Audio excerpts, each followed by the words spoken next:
Group 1 మీద high court ఇచ్చినటువంటి తీర్పును బీఆర్ఎస్ పార్టీ స్వాగతిస్తా ఉన్నది.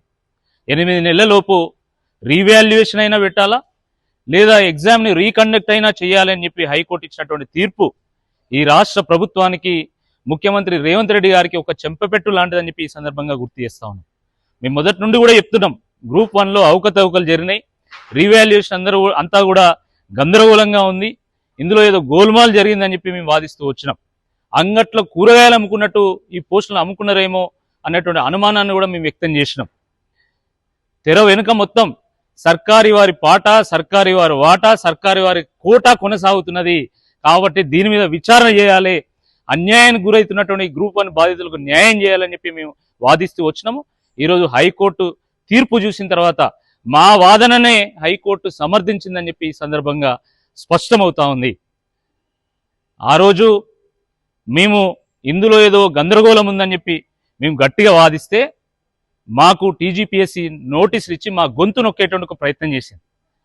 మరి ఇప్పుడు ఈ తీర్పు తర్వాత ఈ రాష్ట్ర ప్రభుత్వం రేవంత్ రెడ్డి గారు టీజీపీఎస్సీ మాకు కాదు నిరుద్యోగులకు ఏం సమాధానం చెప్తుంది, గ్రూప్ 1 బాధితులకు ఏం సమాధానం చెప్తుంది అని చెప్పి ఈ సందర్భంగా మేము ప్రశ్నిస్తా ఉన్నాము. ఇప్పటికైనా రాష్ట్ర ప్రభుత్వం జరిగినటువంటి తప్పుకు క్షమాపణ చెప్పాలి, ముక్కు నేలకు రాయాలి.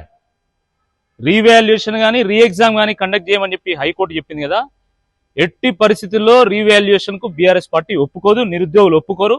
ఎందుకంటే టీజీపీఎస్సీ వ్యవహారం మీద ఎవరికి నమ్మకం లేదు, మీ వాల్యుయేషన్ మీద మాకు నమ్మకం లేదు. ఎందుకంటే వాల్యుయేషన్లో 100 రకాల తప్పులు జరిగినాయి. ఆ 100 రకాల తప్పులు జరిగినాయి అని చెప్పి మేము కోర్టుకు కూడా నివేదించినాం.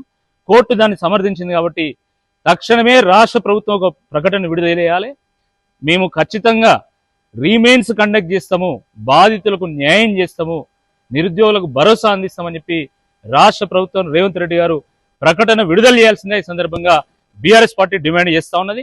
మరి ఈ నిరుద్యోగుల యొక్క పోరాటానికి అడుగడుగున అండగా నిలిచినటువంటి కేటీఆర్ గారికి కూడా ప్రత్యేక కృతజ్ఞతలు. ఇది నిరుద్యోగుల విజయము. వారికి నైతికంగా మరి మద్దతును అందించినటువంటి కేటీఆర్ గారు కూడా ఒక కీలకమైనటువంటి ఒక పాత్ర పోషించారు. బీఆర్ఎస్ పార్టీ కూడా కీలకమైనటువంటి పాత్ర పోషించింది. కాబట్టి మరి ఎవ్వరు కూడా నిరుద్యోగులు వారు ధైర్యం చెడాల్సినటువంటి అవసరం లేదు. మేము మీకు అండగా నిలుస్తాం, ఇది ఖచ్చితంగా రీమెయిన్స్ జరిగేంత వరకు మీకు అండగా నిలుస్తామని చెప్పి ఈ సందర్భంగా గుర్తు చేస్తున్నాం.